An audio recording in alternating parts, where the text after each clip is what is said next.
తెలంగాణ అన్ని రంగాల్లో ప్రగతి పథంలో పయనిస్తుందన్నారు. తెలంగాణలో మౌలిక సౌకర్యాల కల్పనకు అధిక ప్రాధాన్యం ఇస్తున్నామని స్పష్టం చేశారు. బేగంపేటలోని గ్రాండ్ కాకతీయ నిర్వహించిన సిఐఐ సమావేశానికి మంత్రి కేటీఆర్ ముఖ్య అతిథిగా హాజరయ్యారు. టీఆర్ఎస్ 7.5 ఏళ్ల పాలనలో తలసరి ఆదాయం బాగా పెరిగిందని కేటీఆర్ తెలిపారు. రాష్ట్రంలో తలసరి ఆదాయం 2.78 లక్షలకు చేరిందన్నారు. పశ్చిమ బెంగాల్, కర్ణాటక, మహారాష్ట్ర తర్వాత పెద్ద ఆర్థిక వ్యవస్థ మనదే అని కేటీఆర్ స్పష్టం చేశారు. పరిశ్రమలపై కేంద్ర విధానాల్లో మార్పు రావాల్సిన అవసరం ఉందని ఐటీ పరిశ్రమ శాఖ ముఖ్య కేటీఆర్ అన్నారు. ఇక అభివృద్ధి చెందుతున్న రాష్ట్రాలు ప్రోత్సహించాలని సూచించారు. స్వతంత్ర భారత్లో విజయవంతమైన స్టార్టప్ అంటే తెలంగాణని అభివర్ణించారు. ఇక రాష్ట్రంలో మౌలిక సౌకర్యాల కల్పన అధిక ప్రాధాన్యతనిస్తున్నట్లు తెలిపారు. That is the state of Telangana. In exactly 7.5 years in Telangana, when we started our journey, I'll just give you 3 numbers. The first thing is our per capita income.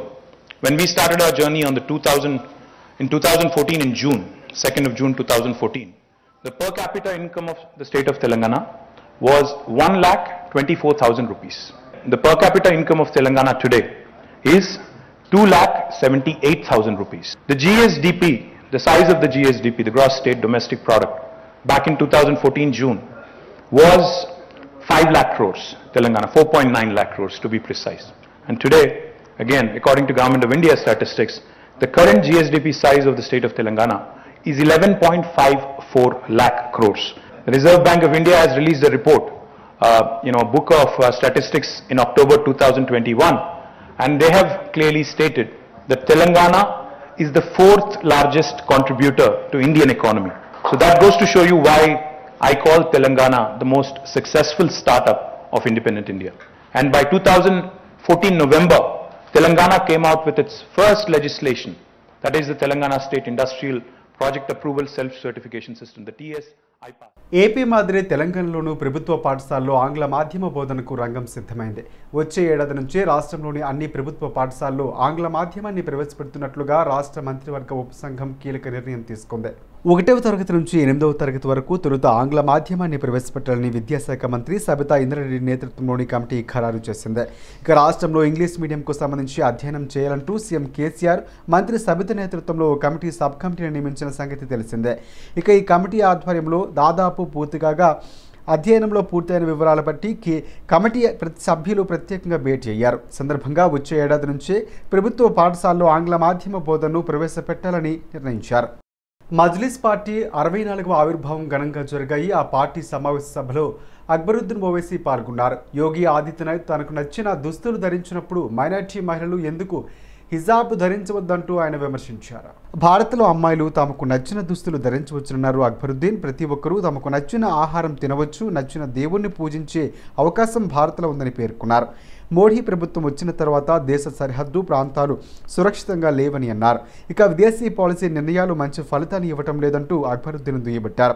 ఉక్రెయిన్లో చిక్కున్న భారతీయులు దేశానికి సురక్షితంగా చేర్చే బాధ్యత కేంద్రనది అన్నారు. ముస్లిం బచ్చి లిబాస్ नहीं पहन सकती, हिजाब नहीं कर सकती. खैर, मैं हिजाब पे बात नहीं करूंगा, पहले इस पर बात करूंगा. क्या हिंदुस्तान की लड़की को, औरत को अपने पसंद का लिबास पहनने का हक नहीं है? यहां पर भी लड़कियां हैं, हमारी इज्जतदार बहनें खड़ी हैं, पुलिस में हैं, वो जो चाहे पहन सकती, जो चाहे पहन सकती, उनका इख्तियार. क्योंकि हमारा दस्तूर इस बात की इजाजत देता है कि हम किसी भी खुदा को मान सकते हैं, कुछ भी खा सकते हैं, कुछ भी पहन सकते हैं. है बाद ऐसे भी लोग हैं जो कुछ भी कपड़ा नहीं पहनते, वो अल्लाह या भगवान को बस इतना याद करते हैं कि उनको होश नहीं रहता, उनको जरूरत भी नहीं महसूस होती है कि कपड़े की. अरे हर एक को हक है. जिस तरीके से योगी आदित्यनाथ को भी తెలంగాణ ఎక్సైజ్ శాఖ మంత్రి శ్రీనివాస్ గౌడ్ హత్యకు కుట్ర జరిగిందని, తాము కుట్రకు ఛేదించి 8 మందిని అరెస్టు చేస్తామంటూ సైబరాబాద్ సిపి స్టీఫెన్ రవీంద్ర తెలిపారు. ఈ కేసుకు సంబంధించిన వివరాలను ఆయన వెల్లడించారు. మంత్రి శ్రీనివాస్ గౌడ్ను చంపితే 15 కోట్ల రూపాయలు సుఫారీ ఇస్తామని చెప్పిన హత్యకు కుట్ర చేసినట్లు తమ దర్యాప్తులో తేలిందని అన్నారు. ఫిబ్రవరి 23న ఫరూక్, హైదర్ అలీ అనే ఇద్దరు కొంపల్లి ఏరియా సుచిత్రలోని ఓ లాడ్జిలో ఉన్నారని, 25న ఇద్దరు బయటకు టీ తాగేందుకు వెళ్ళినప్పుడు నాగరాజు మరికొందరు వెంబడించి హత్య చేసేందుకు ప్రయత్నించారని సిపి తెలిపారు. వారి నుంచి తప్పించుకున్న ఫరూక్, హైదర్ అలీ కొంతసేపటికి పేట్ బషీరాబాద్ పోలీస్ స్టేషన్లో కంప్లైంట్ చేశారని చెప్పారు. వారు చెప్పిన వివరాల ఆధారంగా కేసు నమోదు చేసుకుని దర్యాప్తు చేయగా కీలక విషయాలు వెలుగు చూశాయన్నారు. 23rd మనకి ఫిబ్రవరిలో ఫరూక్ అండ్ హైదర్ అలీ వీళ్ళిద్దరూ ఒక సుచిత్ర దగ్గర ఒక లాడ్జ్లో వీళ్ళు అక్కడ ఉండడం జరిగింది. మరి ఆ రోజు వీళ్ళకి 25th రోజు ఆఫ్టర్నూన్ అంటే ఒక 2 PM వీళ్ళిద్దరూ బయటికి టీ తాగడానికి పోయినప్పుడు నాగరాజ్ మరియు కొందరు వ్యక్తులు కత్తులతో వీళ్ళని వెంబడించి చంపడానికి ప్రయత్నిస్తారు. తర్వాత ఈ ఫరూక్ అండ్ హైదర్ అలీ ఎవరైతే ఉన్నారో వీళ్ళిద్దరూ ఎస్కేప్ అవ్వడం జరుగుతుంది. మరి ఎస్కేప్ అయ్యి అరౌండ్ 5 PM తర్వాత పోలీస్ స్టేషన్కి వచ్చి వీళ్ళు ఒక కంప్లైంట్ ఇస్తారు. ఇక మహబూబ్ నగర్ చెందిన యాదయ్య, నాగరాజు, విశ్వనాథ్ అనే ముగ్గురు సుచిత్రలో వారిపై దాడికి యత్నించినట్లు దర్యాప్తులో తేలిందని, వారిని ఫిబ్రవరి 26న అరెస్టు చేసి విచారిస్తే మరిన్ని విషయాలు బయటకు వచ్చాయని సిపి స్టీఫెన్ రవీంద్ర తెలిపారు. నాగరాజు అనే తన స్టేట్మెంట్లో రాఘవేంద్రరాజు అనే వ్యక్తి మరో ముగ్గురితో కలిసి హత్యకు కుట్ర చేశారని చెప్పాడని, దీని ఆధారంగా లోతుగా విచారణ చేశామన్నారు. రాఘవేంద్రరాజు, మన్నూరు రవి, మధుసూదన్ రాజు అనే ముగ్గురు ఢిల్లీలో ఉన్నట్లు తేలిందన్నారు. ఇక సెల్ ఫోన్ లొకేషన్ ఆధారంగా వారిని ట్రాక్ చేసుగా ఢిల్లీలో మాజీ ఎంపీ జితేందర్ రెడ్డి సర్వెంట్ క్వార్టర్స్లో ఉన్నట్లు గుర్తించామని, దీంతో అక్కడికి వెళ్లి ఆ ముగ్గురిని అరెస్టు చేసి హైదరాబాద్కు తీసుకువచ్చామని సిపి రవీంద్ర చెప్పారు. యాదయ్య, నాగరాజ్ ఇంకా విశ్వనాథ్ అనే ఈ ముగ్గురు మహబూబ్ నగర్ నుంచి వచ్చి ఈ కోంపల్లి ఏరియాలోని అంటే సుచిత్ర ఏరియాలోనే వీళ్ళ మీద అటాక్ చేసి వెంబడించారా అని మనకి తెలిసి వస్తుంది. తర్వాత సబ్సిక్వెంట్గా వీళ్ళు మిస్ అయినందుకు యాదయ్య, నాగరాజ్ అండ్ విశ్వనాథ్ కూడా కొన్ని లాడ్జెస్ కూడా అక్కడ చెక్ చేస్తూ ఉంటారు. వీళ్ళని మనము 26th రోజు అరెస్ట్ చేసినాము. తర్వాత 27th జ్యుడిషియల్ మ్యాజిస్ట్రేట్ ముందు ప్రొడ్యూస్ చేసి కొన్ని వాళ్ళ కన్ఫెషన్ మీద మనము కొన్ని different aspects of this murder conspiracy ఏదైతే ఉన్నదో అది మనకి బయటకు వచ్చింది. వీళ్ళ లొకేషన్ తీసి మనం లొకేషన్ ఐడెంటిఫై చేస్తే వీళ్ళు ఎక్స్ఎంపీ జితేందర్ రెడ్డి గారి సర్వెంట్ క్వార్టర్స్లో ఉన్నట్టు మనకి ఇది తెలిసి వస్తుంది. ఇక రాఘవేంద్రరాజు, మున్నూరు రవి వద్ద నుంచి ఒక వెపన్స్ స్వాధీనం చేసుకున్నామని, వాటిని విచారించగా మంత్రి శ్రీనివాస్ గౌడ్ హత్యకు కుట్ర చేసినట్టు రాఘవేంద్రరాజు చెప్పారంటూ స్టీఫెన్ రవీంద్ర అన్నారు. మంత్రి శ్రీనివాస్ గౌడ్ హత్యకు 15 కోట్ల రూపాయలు డబ్బులు చెల్లించేలా సుఫారీ ఆఫర్ చేసి కిల్లర్ను మాట్లాడి కుట్ర చేశారంటూ తమ దర్యాప్తులో తేలిందన్నారు. ఈ కేసులో మొత్తం 8 మందిని అరెస్టు చేశామని, హత్యకు కుట్ర చేసిన రాఘవేంద్రరాజు, మున్నూరు రవి, అమరేంద్ర రాజు, మధుసూదన్లను మాజీ MP Jitender Reddy PA driver shelter ఇచ్చారంటూ సిపి తెలిపారు. తాము నిందితుల నుంచి స్వాధీనం చేసుకున్న ఆయుధాలను వారు యూపీలో కొన్నట్లు తేలిందని, ఈ హత్యకు కుట్ర వెనుక పరోక్షంగా ప్రత్యక్షంగా ఎవరెవరు ప్రమేయం ఉందని త్వరలోనే తమ దర్యాప్తులో తేలనుందని చెప్పారు. రాఘవేందర్ రాజు, మున్నూరు రవి అండ్ మధుసూదన్ రాజు వీళ్ళందరూ ఢిల్లీలో ఉన్నట్టు మనకి తేలుతుంది. తర్వాత వీళ్ళు మనకి ఇనీషియల్గా వీళ్ళు ఎక్కడున్నారని మనకు ఆ ఇన్ఫర్మేషన్ రాదు. తర్వాత మనము రాఘవేందర్ రాజు, మున్నూరు రవి, మధుసూదన్ రాజు, మళ్ళీ అమరేందర్ వీళ్ళందరూ కూడా కలిసి వీళ్ళు మహబూబ్ నగర్ నుంచి వైజాగ్ వెళ్ళి, వైజాగ్ నుంచి తర్వాత ఢిల్లీ పోయి అక్కడ షెల్టర్ తీసుకోవడం జరుగుతుంది. షెల్టర్ ఎవరు అంతా అరేంజ్ చేశారంటే మన ఎక్స్ఎంపీ జితేందర్ రెడ్డి గారి డ్రైవర్, మరి అంతేకాకుండా ఆయన పిఏ రాజు. బీహారీల చేతిలో తెలంగాణ బందీ అవుతుందని పీసీసీ అధ్యక్షుడు రేవంత్ రెడ్డి ఆరోపించారు. బీహార్కు చెందిన ఐఏఎస్, ఐపీఎస్లను కేసీఆర్ రక్షణ వలయంగా ఏర్పాటు చేసుకుని పాలన సాగిస్తున్నారని విమర్శించారు. తెలంగాణ ప్రాంత అధికారుల పరిస్థితి ప్రశ్నార్థకంగా మారిందన్నారు. అక్రమాలకు సహకరించే ఐఏఎస్లకు కేసీఆర్ కీలక పోస్టులు కట్టబెడుతున్నారని ఆరోపించారు. కేసీఆర్, సోమేష్ కుమార్ తప్పుడు నిర్ణయాలతోనే ధోరణులతోనే సమస్యలు తలెత్తుతున్నాయని అన్నారు.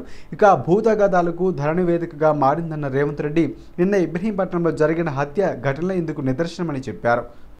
నేను అడుగుతున్న ఐఏఎస్లల్లా సోమేష్ కుమార్, రజత్ కుమార్, అరవింద్ కుమార్, జయేష్ రంజన్, సందీప్ కుమార్ సుల్తానియా వీళ్ళందరూ బీహార్కు సంబంధించిన వాళ్ళు ఒక ముఠాగా ఏర్పడి మొత్తం తెలంగాణ యొక్క పరిపాలనను గుప్పెట్లో పెట్టుకొని కేసీఆర్ అక్రమాలకు కొమ్ము కాసిన ఐఏఎస్ అధికారులను అత్యంత కీలకమైన శాఖలలో పెట్టి ఈ తెలంగాణను ఆక్రమించుకున్నాడు, కబలించుకున్నాడు కేసీఆర్.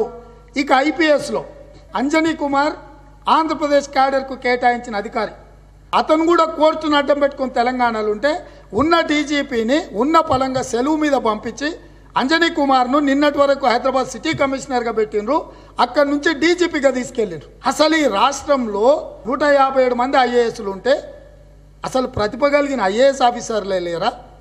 139 మంది ఐపీఎస్ ఆఫీసర్లు ఉంటే డీజీపీ అర్హత పొందిన వాడు అసలు ఎవరు లేరా? ఈ రాష్ట్రం మొత్తం బీహారీల చేతిలో బంధించి తెలంగాణ ప్రజల మీద దౌర్జన్యం చేస్తున్నాడు. వీళ్ళందరూ ఒకటైతే ఇక ఎన్నికల వ్యూహకర్తను కూడా బీహార్ నుంచే తెచ్చుకున్నాడు కేసీఆర్. తెలంగాణలో ఉండే పోరాటాన్ని, తిరుగుబాటు తత్వాన్ని, ప్రశ్నించే గుణాన్ని బీహార్ మూటాలతో అణిచివే. కూకట్పల్లిలోని జేఎన్టీయూ సుల్తాన్పూర్ ప్రిన్సిపాల్పై వంత పాడుతున్న ఉన్నతాధికారులపై చర్యలు తీసుకోవాలంటూ ఏబీవీపీ కార్యకర్తలు వీసీ ఛాంబర్ను ముట్టడించారు.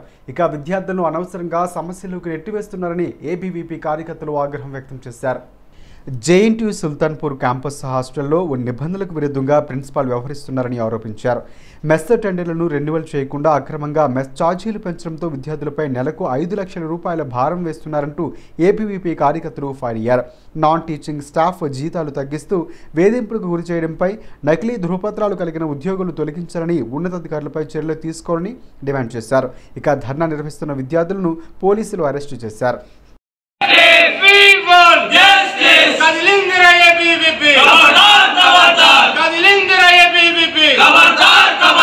విద్యార్థులతో చెలగాటమా, విద్యార్థులతో చెలగాటమా.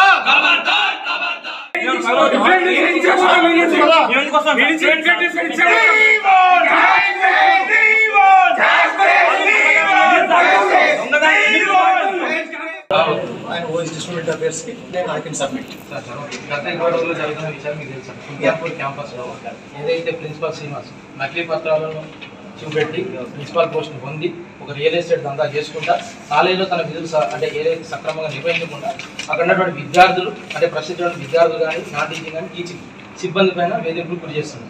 ఏదైతే విద్యార్థులు అదే గతంలో మెస్ కాంట్రాక్ట్ అయిపోయి అంటే దాని యొక్క గడువు ముగిసి 1 year అవుతున్నప్పుడు కూడా ఎటువంటి టెండర్ లేకుండా విద్యార్థుల నుంచి ఇక్కడ క్యాంపస్ అంటే యూనివర్సిటీకి పర్మిషన్ లేకుండా తన సొంత లాభంగా అధికారుల నుంచి ఎవరైతే కాంట్రాక్ట్ తోటి కుమ్మక్కై ప్రతి ఒక్క స్టూడెంట్ దగ్గర నుంచి 200 రూపాయలు పైగా తీసుకొని దాదాపుగా నెలకు 4 లక్షల రూపాయలు అంటే సంవత్సరానికి 50 లక్షలు ఈ రకంగా విద్యార్థుల నుంచి అక్రమంగా కలెక్ట్ చేయడం జరిగింది. ఆ డబ్బులు ఎవరి చేతిలో పోయినా ఎవరి అకౌంట్లో పోయినా తెలియదు. నెక్స్ట్ ప్రముఖ సినీ నటుడు మోహన్ బాబు మరో వివాదంలో చిక్కుకున్నారు. తన వద్ద ఎన్నో ఏళ్లుగా హెయిర్ స్టైలిస్ట్గా పనిచేస్తున్న నాగశ్రీను కులం పేరుతో దూషించడంతో పాటు నాయి బ్రాహ్మణ సంఘాలు, బీసీ సంఘాల ఆయనపై మండిపడుతున్నాయి. ఈ క్రమంలో జాతీయ బీసీ అసోసియేషన్ అధ్యక్షుడు ఆర్ కృష్ణయ్య మోహన్ బాబు చాలా దారుణంగా ప్రవర్తించారని మండిపడ్డారు. ఆయన కోసం 12 ఏళ్లుగా పనిచేసిన నాగశ్రీను కులం పేరుతో దూషించారని ఆగ్రహం వ్యక్తం చేశారు. నాయి బ్రాహ్మణులకు, బీసీ సమాజానికి మోహన్ బాబు వెంటనే బహిరంగ క్షమాపణలు చెప్పాలని డిమాండ్ చేశారు. బీసీ కులానికి చెందిన బిడ్డ, బీసీల్లో అత్యంత వెనుకబడిన కులానికి చెందినటువంటి నాయి బ్రాహ్మణ కులానికి చెందినటువంటి నాగశ్రీను మోహన్ బాబు తన దగ్గర 11-12 ఏళ్ల నుంచి పనిచేయించుకుంటుడు హెయిర్ డ్రెస్సర్గా. ఆయన మొత్తము ఆయన అందాన్ని ఆయన హెయిర్ డ్రెస్సింగ్ చేసి అందాన్ని చేస్తేనే ఆయన సినీ ఫీల్డ్ ఆయన అందరూ చూసి పెద్ద హీరో అని చెప్పి ఎంతో గర్వపడుతున్నారు. అట్లాంటి మోహన్ బాబు మా నాగశ్రీని మీద మంగలి కులపోడ అని నీచంగా మురికి మాటలు బూతు మాటలు తిట్టి అవమానపరచడాన్ని జాతీయ బీసీ సంక్షేమ సంఘం తీవ్రంగా ఖండిస్తుంది. వెంటనే మోహన్ బాబు మొత్తం నాయ బ్రాహ్మణులకు బీసీ జాతికి క్షమాపణ చెప్పాలి, లేకపోతే తీవ్ర పరిణామాలు ఉంటాయని చెప్పి హెచ్చరిస్తున్నాం. 1% జనాభా లేదు, 56% జనాభాకు అగెనిస్ట్గా మాట్లాడతావా? ఎంత దమ్ము కావాలి? ఏం డబ్బులు ఉంటే అయిపోయానా? సినీ హీరో ఉంటే అయిపోయానా? ఇట్లాంటి సినీ హీరోలు చాలామంది ఉన్నారు, డబ్బున్న వాళ్ళు చాలామంది ఉన్నారు. ఈ అహంకారం, అగ్రకుల దురహంకారంతో మాట్లాడే మాటలు మార్చుకోవాలి. 74 సంవత్సరాల స్వతంత్రం తర్వాత కూడా ఇంకా పేద కులాలను కించపరిచే విధంగా కులం పేరు మీద తిట్టడం ఇది చాలా దుర్మార్గం. ఈ వైఖరి మార్చుకోకపోతే గ్రామాలలో మీరు ఒక ఇల్లు ఉంటుంది, మా వాళ్ళు మొత్తం 99 మంది మా వాళ్ళే ఉంటారు, మీరు ఊళ్ళరాలు ఉంటారా అని చెప్పి నేను ప్రశ్నిస్తున్నా.